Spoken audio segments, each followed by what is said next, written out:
first off, I wanted to tell you that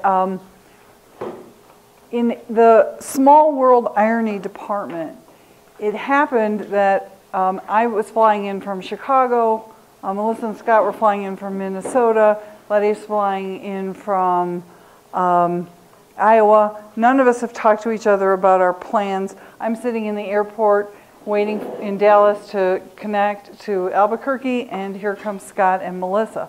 But when I got on the plane, I have that middle seat because I booked it like the last minute. And so I go into the middle seat, lovely woman sitting to my right, we start talking. She says, oh, you know, I'm here to present. I said, oh, where are you presenting? She said, oh, I'm presenting for the New Mexico Coalition in Domestic Violence. I said, oh, so am I. And then this morning we all get up and we're all wearing navy blue. So I don't know. Maybe it's something about the people who would decide to go into this work. Right. It would never have happened. If we would have said, let's coordinate, let's make sure we all get there at the same time, let's dress the same way, no, nothing would have happened. My navy blue clothes would have been lost or something like that. Anyway, my name's Jeff Cape. I run the HEAL program, which is helping explore accountable lifestyles. And we're going to talk a little bit about how that program works today. And sort of as we go through this, you'll see some of the other places that I occasionally show up. First thing, anytime you start looking at program, there needs to be a philosophical underpinning of it. And so when I start presenting about something, I like to talk first about the philosophy that goes underneath it in order to be able to help people understand what it is that we're doing and how it is that some of those decisions were made. So one of the criteria or the ways in which I look at this is something called conceptual clarity. And conceptual clarity is the process of connecting theory into process and into practice. And you should know, I am not a researcher, I'm a clinician. I still do have a private practice. I still do work with substance abusers. I still do work with families and children. I still do work with survivors. I'm like an add a pearl necklace. I never give anything up. I just keep adding more stuff. But this concept of conceptual clarity is really key when you start to look at programs, any program, okay, not just a program that my program or. So the idea is that you start with a program principle, and from that principle comes the design of your program and the policies, and from that become the actual exercises. The facilitation, the way in which the program is implemented, and the actual application. What kinds of rules or things might you need that would follow along in that conceptual clarity of what underlies the program. And there's always these ideas of, and so one of the things in looking at working with men who've been abusive to their partners is looking at that concept of choices and strategies and tactics, and how is it that somebody ends up making these kinds of choices.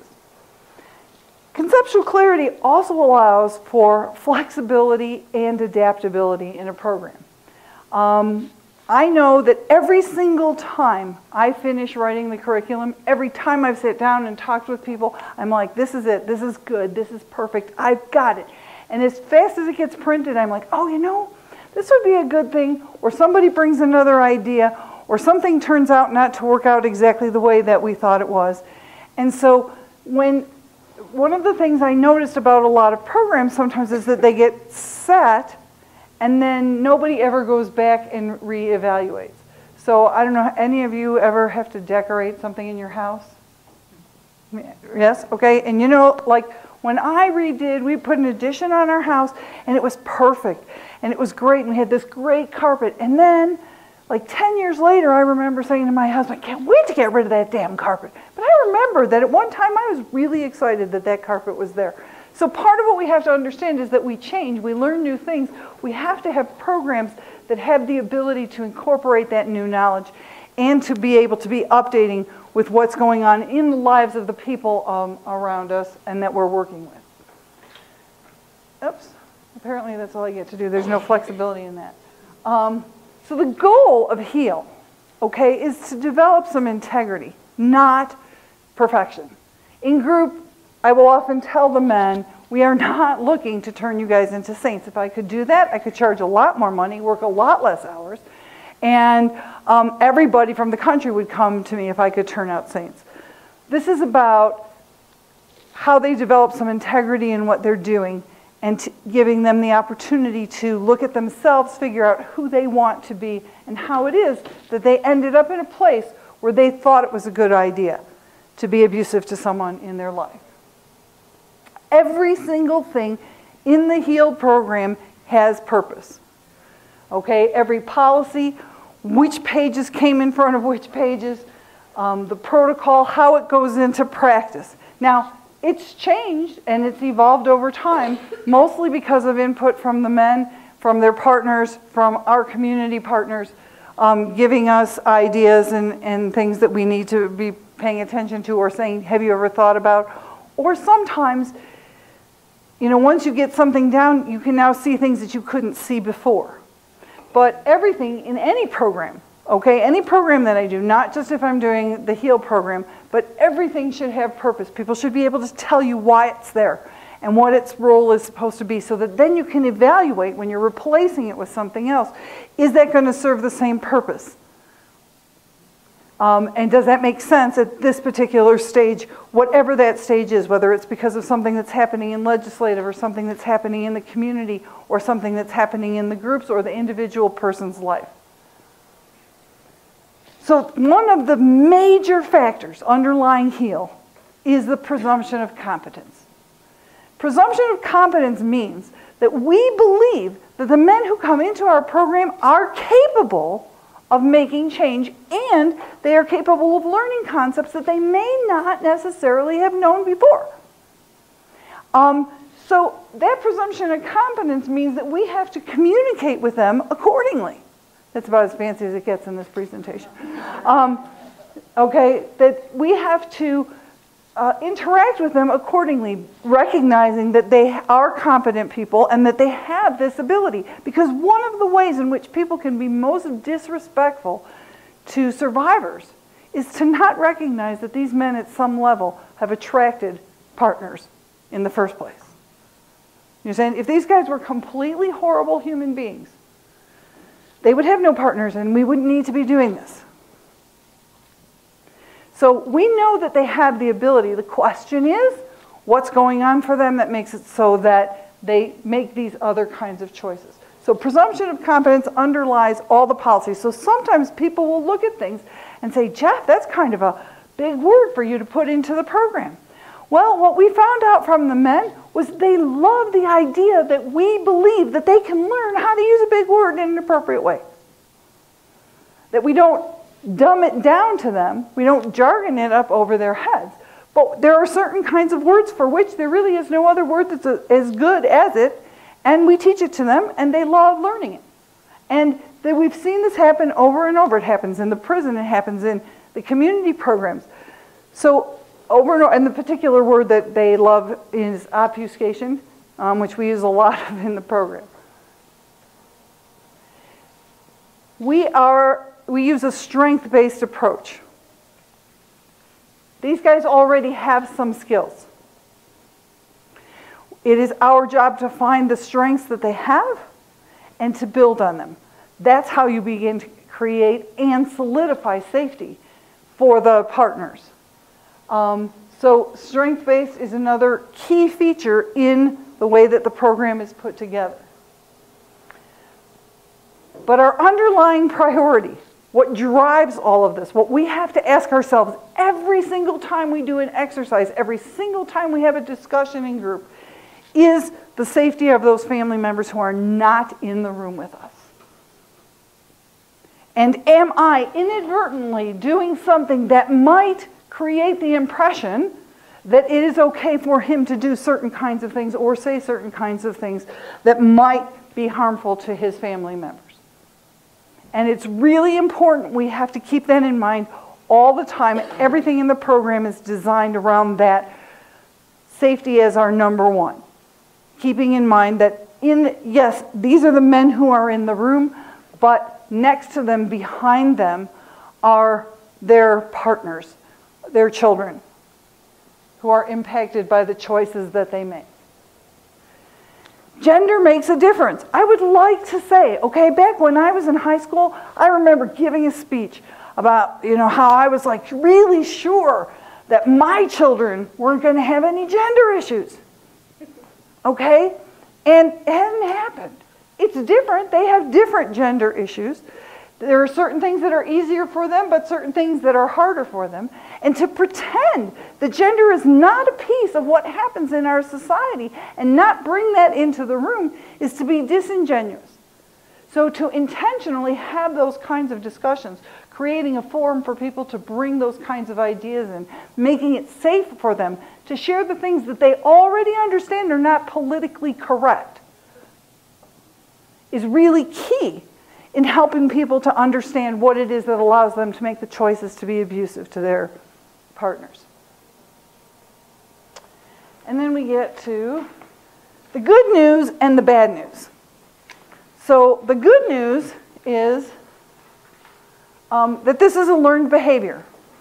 So when something's a learned behavior, what's the good news about that? Right, I can learn a different behavior, right? So that's a great thing. Here's the bad news. It was a choice they made. And that's, again, these are all the philosophical underpinnings that go behind the program, that follow all of the rules, that follow all of the implementation, all the different kinds of things that go into making this program what it is. So it's a learned behavior, but it's also a choice. And that's good news also, because if it's a choice, they can choose something else. But they made that choice, they learned whatever they learned, and they actually thought this was a good idea at the time that they did it.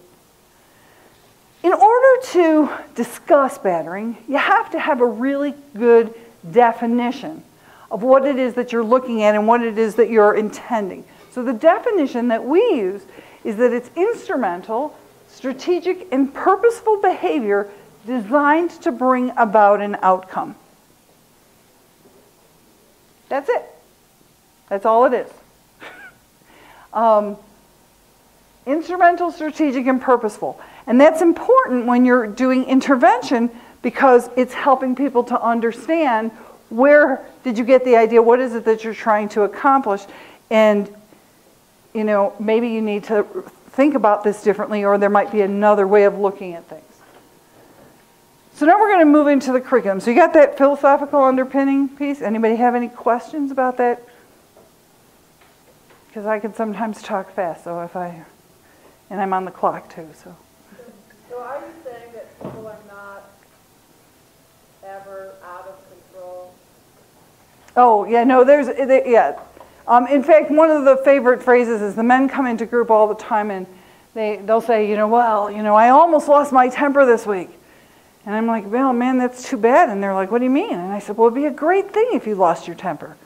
And they say, why? And they say, well, because when I lose my car keys, I can't use them. If you've lost your temper, it means it's completely unavailable to you. That would be a wonderful thing for you and for all the people in your life. I think what you mean to tell me is that you used your temper this week. Okay, which goes back to that philosophy about being strategic and talking about what it is that people are really talking about, and not allowing people to use the kinds of phrases and socially accepted ways of skipping by and saying that, well, he lost control, or he lost his temper, but being specific. And I mean, they laugh and they get it.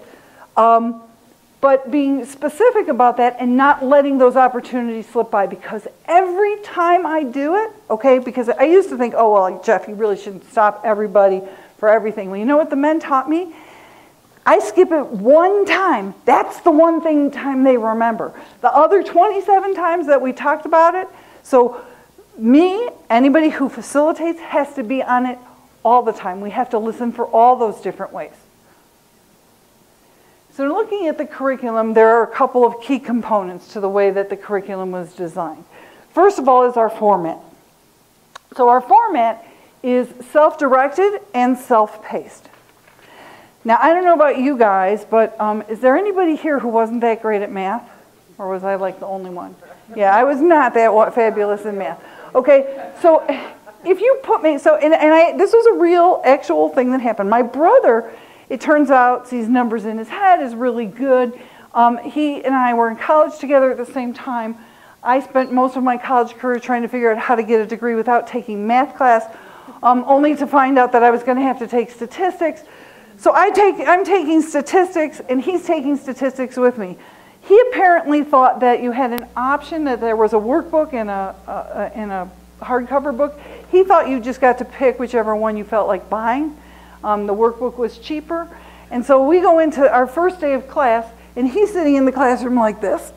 Teacher's writing on the board, and he's going, excuse me, I think that's .057, not .052. Teacher's going back to the calculator, she's erasing. I'm just writing down the freaking numbers. I got no idea, do you understand, what's going on? So what happens is that it took me longer to be able to understand some of those statistical concepts than it took him. He could sit there in the classroom and be able to do it with just the workbook and not ever really pay attention to much of what was going on in the lectures. I needed every lecture, every note, every book, every explanation, and a tutor besides to be able to get that. So being self-paced means that we give people the opportunity for whatever reason. Okay, for some people it's because they walk in that room and they're just not thrilled to be here.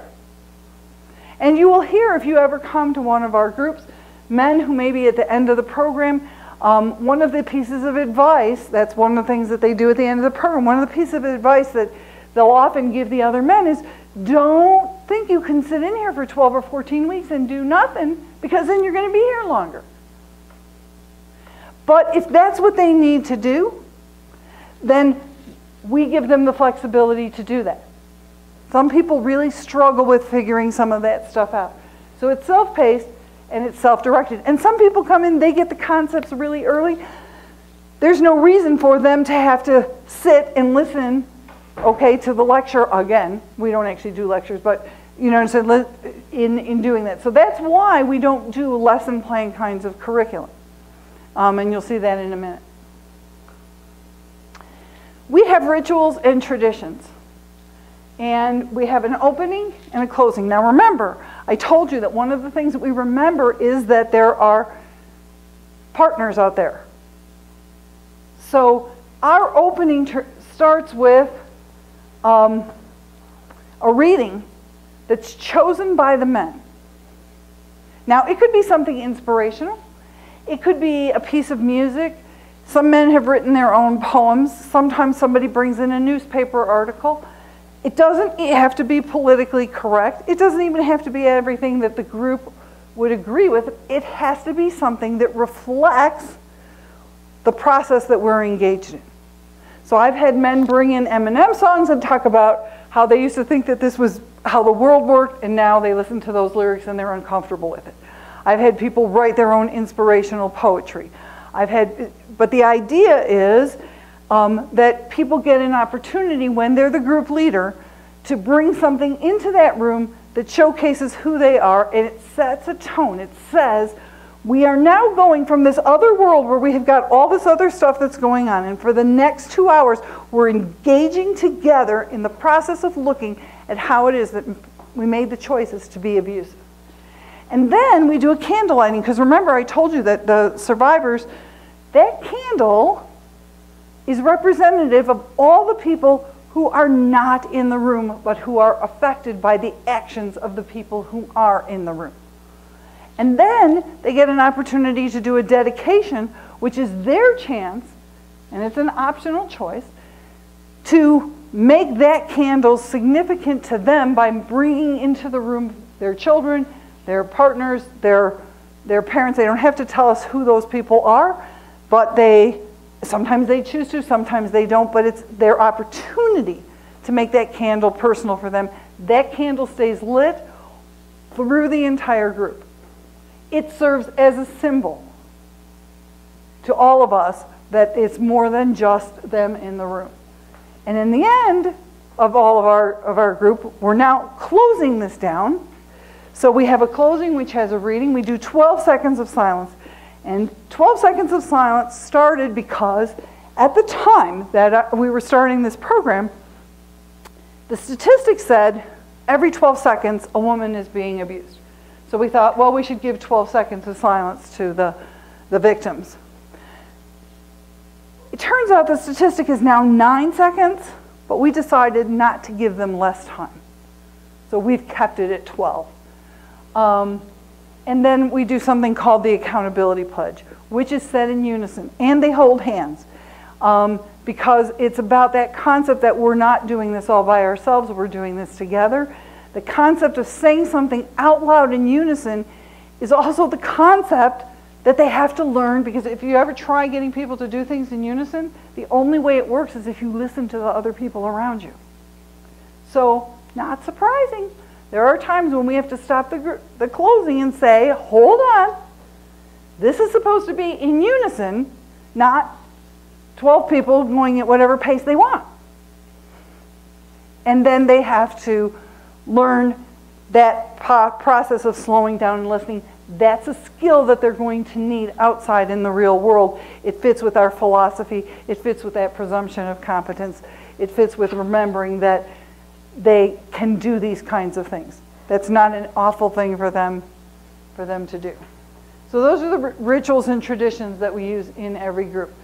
The workbook, the design, the quotes, the did you knows. It turns out that it costs as much to print a page that has nothing on it as to print one that has something on it. So I started looking for things, little historical pieces, things like that in the did you knows, and started putting them throughout the book, and got a really good response, because it turns out they don't always read all the other stuff, but they like reading those little things that say, did you know? And we put our notebooks together intentionally in this kind of a binder. Do you know why we do it in this kind of a binder instead of having them spiral bound? Right, so we can add or change, and guess what? Some people need extra paper. And then they can put it right in there in the right place, and they don't have to keep it somewhere else. And we put a pocket in there.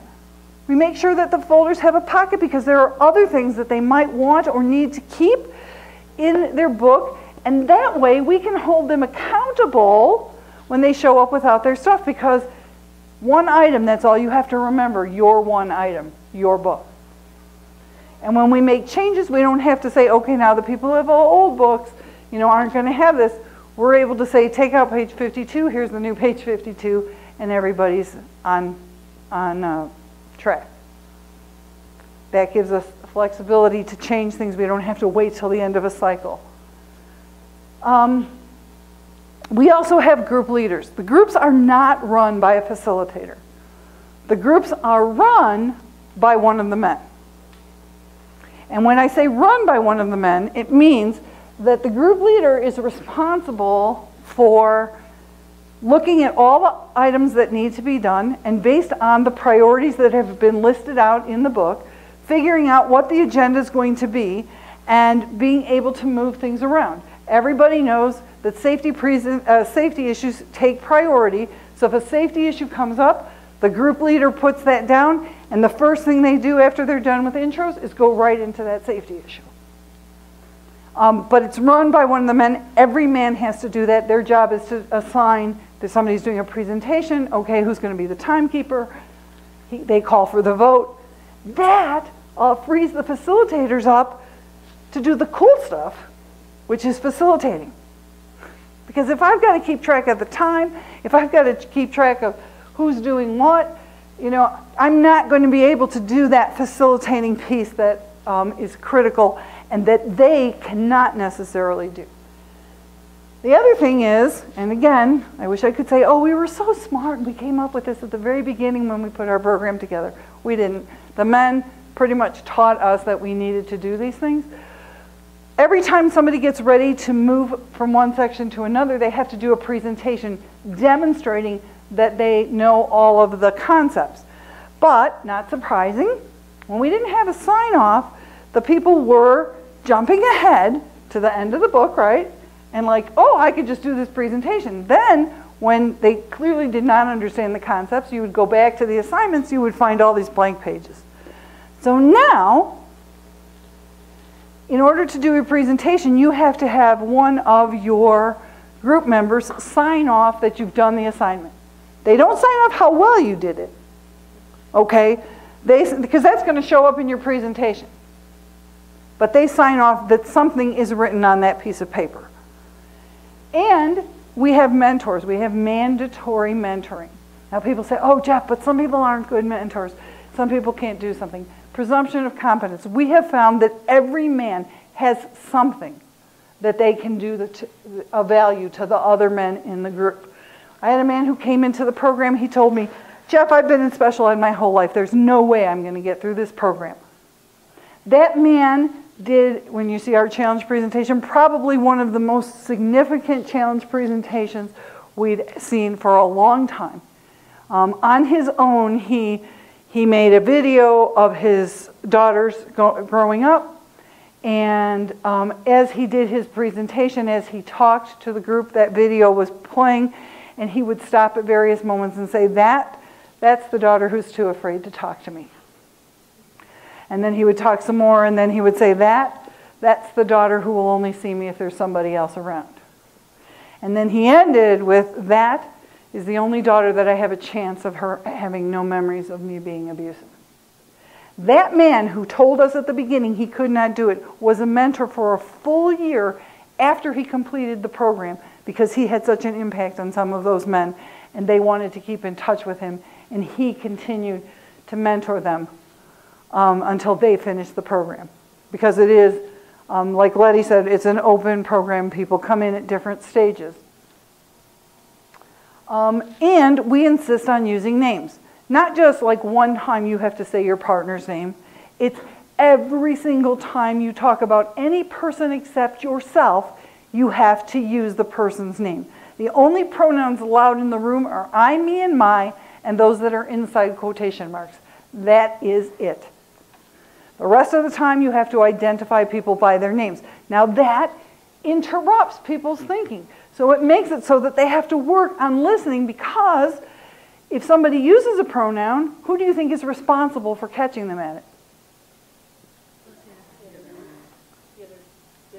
Right, the other men. Okay, if the facilitator's doing it, I'm like, whoa, how come I'm the only one in here doing this? You guys don't know what a pronoun looks like? And they're able to, step up. They hold each other accountable to that. It helps slow down their thinking, which is a skill that they need to intentionally be able to use out there in the real world when they're making decisions to be abusive or unaccountable. And it reduces objectification. It reminds them, because if they're talking about somebody whose name they don't know, they have to say, the woman whose name I do not know, the man whose name I do not know, the person whose name I do not know. They can't just say the person who I don't know. But the reminder that every person has a name, and that, again, is the backdrop of what goes on in group all the time, no matter which of our groups you were to pop in on. So acknowledgement is the first part of the program. And we do that a little bit differently than some other programs, which is that we say, court can order you to come here. They cannot order me to keep you. So the men actually have to make a case. And they do this by having to create 5 reasons. They may only have been arrested for 1, but we know it's a pattern behavior. We know nobody gets caught for the first time they've ever been abusive. And we know that a large portion of abusive behavior is not something that's arrestable. So that goes back to that philosophical piece of some of the things that we know. So what they have to do is they have to present to us in a very specific format 5 reasons. 5 reasons that illustrate their qualifications to be in a program like this. Now they have an option. They can also do a no case. Now, but a no case has to be something that disqualifies them. What they want to do is give me a no case of why they don't want to be here. Okay? I'm not asking you if you want to be here or you don't want to be here. I'm asking, are you qualified to be here or are you not qualified to be here? That's a very different question. So oftentimes they want to say things like, well, I'm working and I have this and I have that. Okay, But the way in which the group deals with that is that we ask, is there anybody else in the room who's working and has a really busy schedule? You know, a third of the room will raise their hand. Okay, well, that doesn't disqualify somebody from being here, so you're going to have to find something else. Men who have successfully made no cases are men like the man who came in and said to us, I deal drugs and I intend to deal drugs in your parking lot. We said, you know, that's a really good reason for you not to be in this program. One of his other reasons was that I'm going to be disruptive in this group and keep other people from getting their work done. Guy said, that's a great reason not to be here. What he didn't understand was that when I write a report to the court, I write the same report. The report says, Scott did or did not make a reason to be here. It never says that Jeff believes that Scott should be here. It only says, this is what the individual did. So that guy got to take his 5 reasons to the court and discuss them with the judge, which is cool with me. So we turn it upside down, and they're in this bizarre position where they have to now convince this group of men that they actually belong in the room. And because the court ordered me here is not a reason for you to be here. Okay, that might be the reason you showed up, but it's not going to let you stay. You have to actually, because we don't want to waste your time, we don't want to waste our time. We don't want to waste the other men's time. And that's where the mentoring comes in. We have a very specific formula. We use the power and control wheel to give people guidance as to the kinds of things that can qualify people as abusive actions. And that, by the way, gets voted on by all the men. It has to be 100% vote. Everybody has to agree. They have 10 minutes to present all 5 of their reasons. And if they don't get through them all, then it's okay, they come back the next week. If the reasons are in good shape, it's not that hard because you're really essentially reading 5 sentences, even though some of them might be long sentences, which is an easy thing to do in 10 minutes. But it's a hard thing to do if you're not actually following the format. But again, people are often frustrated by the format. They don't like the fact that we're so precise, that they have to actually be specific, that they can't just say, well, and then I pushed her. Okay, because we have no idea what that is. So you're telling us you pushed, you got to tell us, how did you push? Where did you push? What happened? Where was it? Who else was around? So that's the acknowledgement portion of the program. After that, we don't, even though men might say, well, I don't really belong here, we then take them back to their own 5 reasons. We didn't tell you to pick these things. You picked them. We didn't say you had to have one. They don't even have to use the case that, if they were court ordered, they don't even have to use that case if they don't want to. But they do have to be sure and highlight their abuse. And it's that concept of there's a spotlight and we want them to take center stage and show off what it is that they've done without any explanation, without why or any of those other things that make it harder to see. They get to do that later on in the program. Second phase of the program is the most didactic portion of the program. That's Cornerstones. In Cornerstones, there are 4 concepts that they learn. They learn about the power and control wheel and what those different tactics might look like and how they might have employed and or supported those particular tactics in their life. They learn something called the choice model, the accountability plan, and something we call the SDR. When they have completed all the assignments and they believe that they are ready to do a presentation, they put their name on the board to do that. So the choice model is, the only reason I put it in there, it's in your workbooks also, is just that concept that there are events. Events are neutral. All events come with emotions. Nobody gets to pick their emotions. All emotions come attached to thoughts.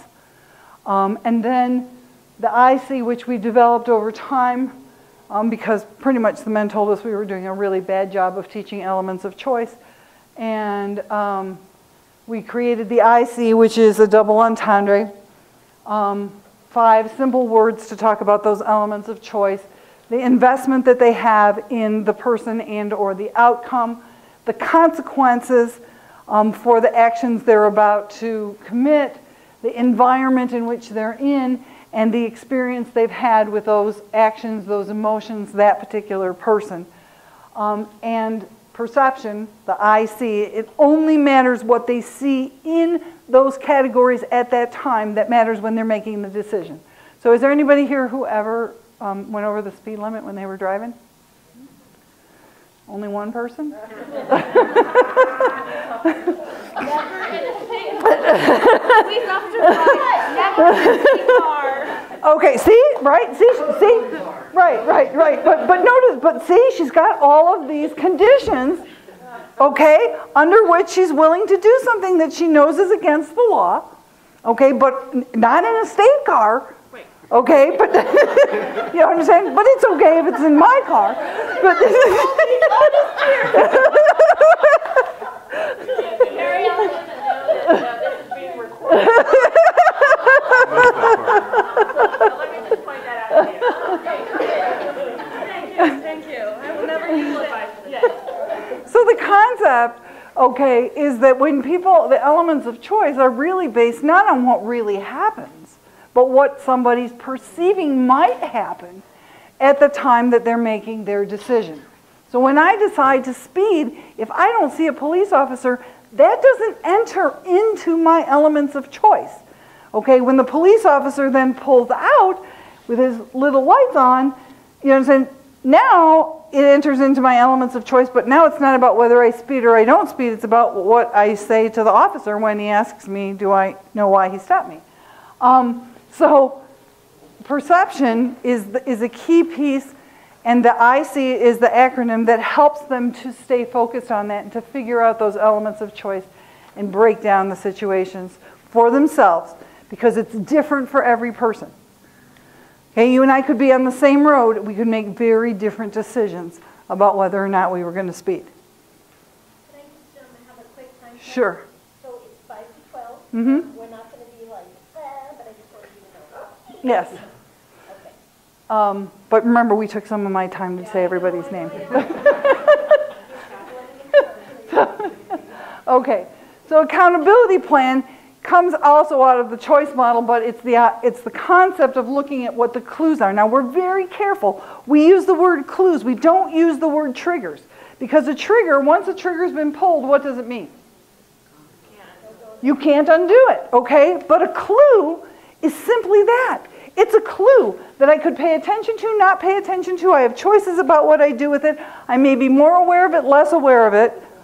And so the clues go through how it is that somebody makes a choice individually to be abusive, and what kinds of topics and emotions and negative self-talk about other people, negative self-talk about themselves, what kind of behaviors, what kind of mental picture clues.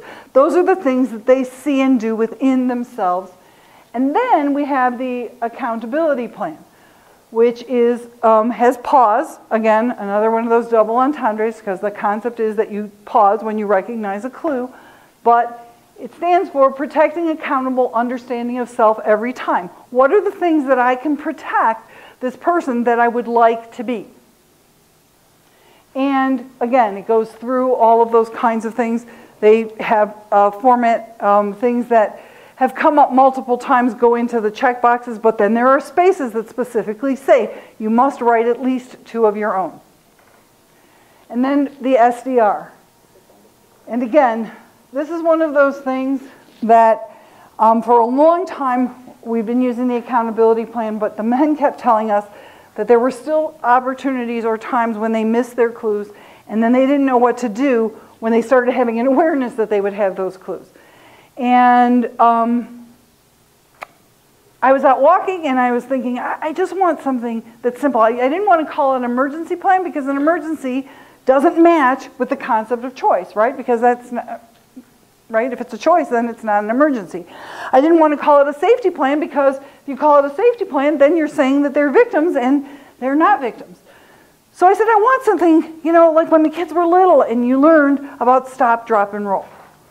And you guys all learned that? They taught that in New Mexico too? Yep. Yeah. See, and you still remember it.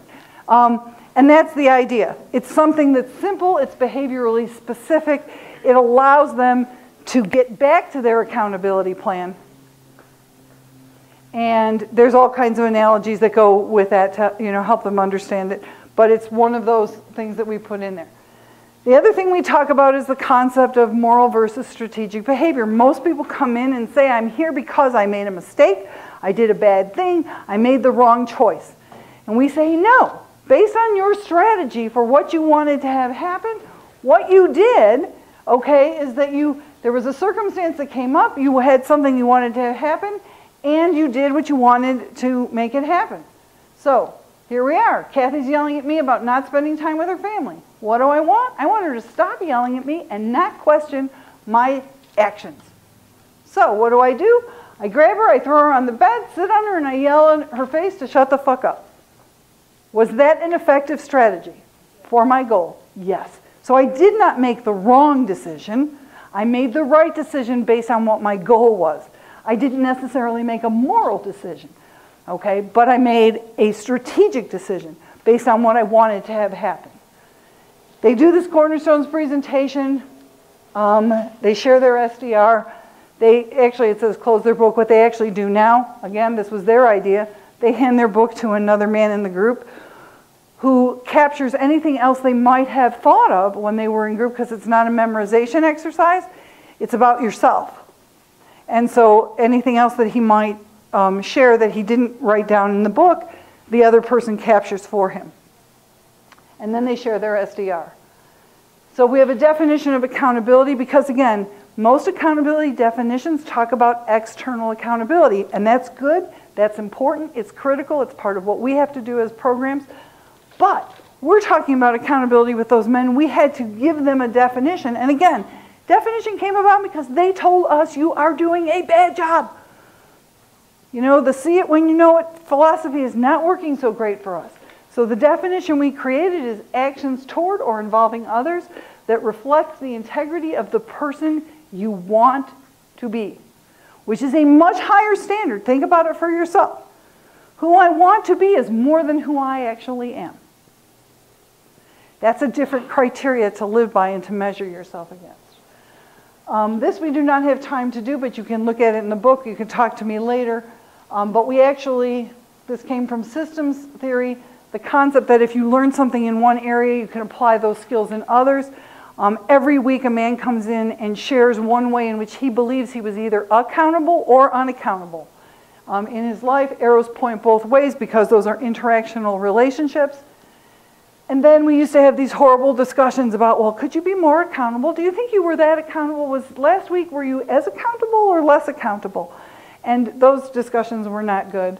And so we created this metaphor, the baseball metaphor, where we have life in the pitcher's mound, because you guys know about baseball, right? When you're in baseball, you don't actually get to say, hey, you know what? I don't do fastballs. You have to take whatever it is that's thrown at you. Same thing happens with accountability. You can't skip steps.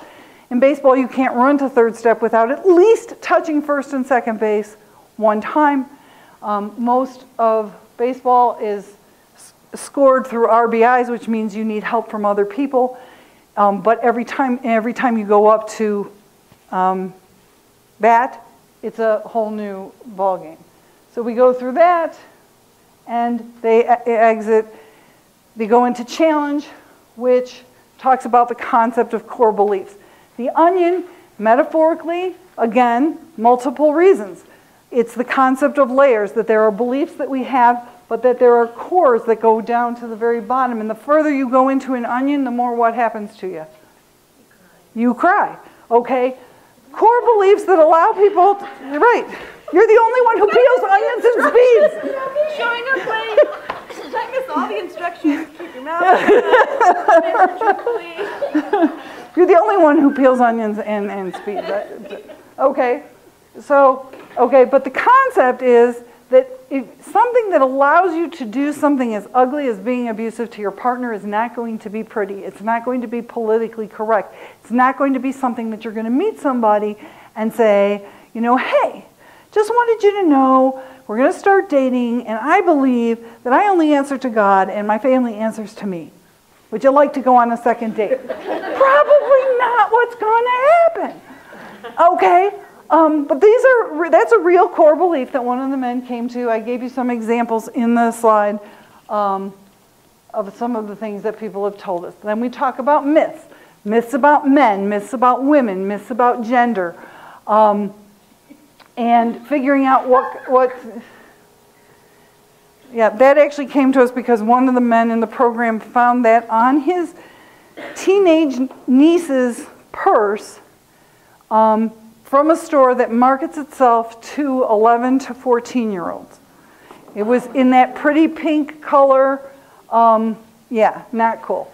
But so it makes it in there. Then they talk about their myths, the favorite myths that they like to use. The concept of male privilege and how it manifests in other areas of our society, because being increased awareness of those things allows them to see how and where they might have benefited from things, how and where they might have exploited things. So it's giving them that concept.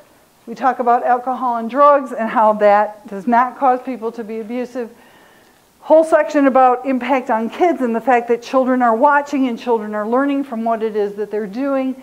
Again, they do a 10 to 15 minute presentation where they look at the societal myths that supported their abusive choices, how it influenced their specific customized use of tactics, what their favorite tactics were, how it influenced them as they developed their core belief, what thoughts have changed for them over time, how that influences their accountability, and the consequences that their abusive behavior has had on other people in their life. And that's a 10 or 15 minute presentation. Again, there are lots of rules, you can look at that. And last they go to Sankofa, which is a mythical bird from Ghana that can only move forward by looking backward, which is really what the program is all about. And the Sankofa section is all about them having an opportunity now that they've already established how they've been abusive. They've acknowledged what kinds of tactics they've used. They've identified this core belief. Now they're moving forward into what kinds of things do they want to be nurturing in themselves. So they write a respect letter. They do a lot of obfuscation, exploration of the different ways that they obfuscate and how those things benefit them. We talk about different kinds of emotional accounting systems. What role does she play? And let me see. I'm sorry, what's your name? Stan? Could you read that for us? This was actually written by one of the men. He allows me to use it in trainings because this was his own version of the role that he expected from a partner. Could you read that for us, Stan? Okay, what role does she play? Must do what I say without question. Don't talk back, not even a suggestion. Cook me dinner and make sure I'm fed. Be a lady in the street, but a freak in the bed. Must love me and my son more than any.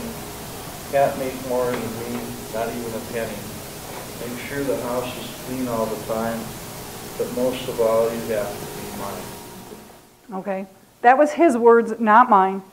Other men write different kinds of role that she plays, but that was him summing up what he was looking for in a partner. Not surprising if that's the definition, that he would make choices to be abusive to his partners. Then they update their pause. What's the legacy? What have you left behind? They do an autobiography, which is read by the facilitators only, but they use parts of it in some of their other assignments.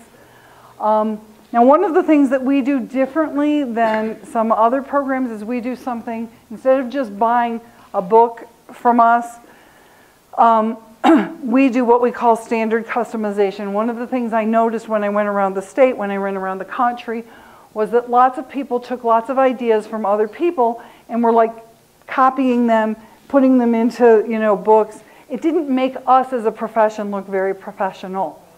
So what we do is that we actually go through with people, we help them create their own customized books, we talk through some of their policies and rules to make sure they're conceptually clear and not inadvertently sending messages of incompetence to people.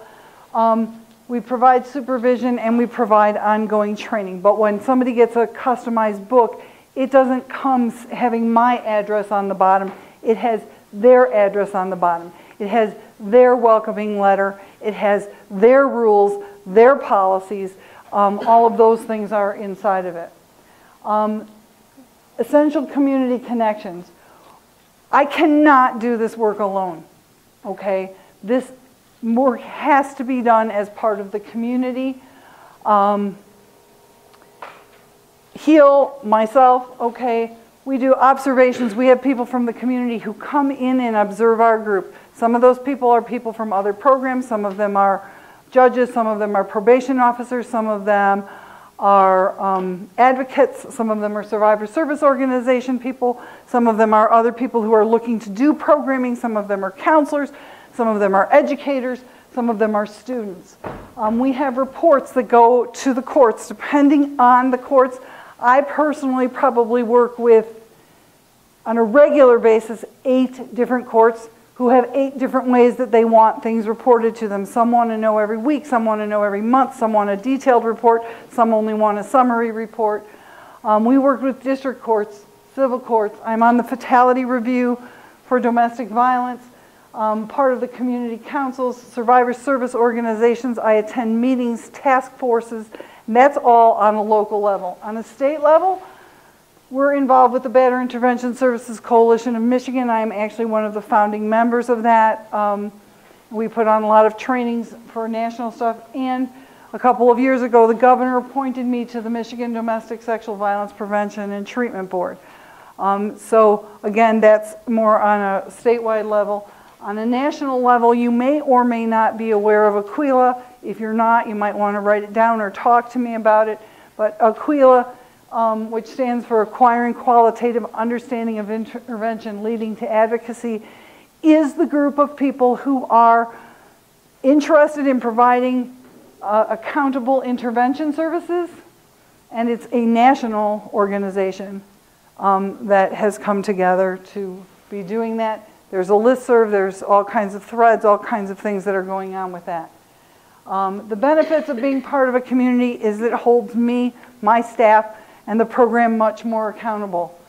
It increases the safety for survivors in our community because people can say with a surety what is or is not going on in the program. If there's a safety issue, there are plans and ways in which I can communicate information with appropriate resources. It provides education in our community so that even people who might not be interested in providing the services can talk knowledgeably about the services and knowledgeably about the issue of domestic violence. It expands resources. It allows me to know things that are going on in other places in the community so I can access those for my clients and or their partners. And then the last is evaluative formats. Evidence-based practice is the concept of does X cause Y? We use an eclectic combination of things that have come. Ed Gondolf, who's one of the leading researchers, several years ago told us that, you know, if you take something from another field that you know works, that's been validated, and you're using that same concept, in that can also counts as evidence. So we use things from education, from substance abuse. We use some rational emotive stuff. Things from CBT, empathy building. There's a variety of different fields that we use from. The second piece of evaluation is what we call practice-based evidence. Does adding X intervention alter the complex personalized system of person Y before me? And that's the kind of experience when we have somebody who is able to come in and talk about how they personally have made a change in their life as a result of something that they previously had not seen or thought about before. And then the last is a qualitative study, which I provided you the link to, which was done by Michigan State. It talks about the ADA program, which is the program in Washtenaw County. It is the exact same program as the HEAL program. It just goes under a different name. It's under the auspice of a different organization, but it's the exact same curriculum. So when you're reading that study, and it's a qualitative study that actually talked with men about what kinds of things, and these were some of the things that they found, that there was value in group diversity, group facilitators, and having access to ongoing support was important, that The benefits of being in the group was that they all had the same problem and they were able to learn from other men's experiences. Men were clear that you get out of it what you put into it, that they gained insight, that they did learn tools for emotional regulation, that they recognized that there were more forms of abuse than they had previously thought of, and they were moving towards admitting their abuse. And so I'm sorry I went a few minutes over, but thank you for giving me the opportunity to present this. I will actually be in town tonight, so if anybody wants to talk to me later, I'll be happy to do that.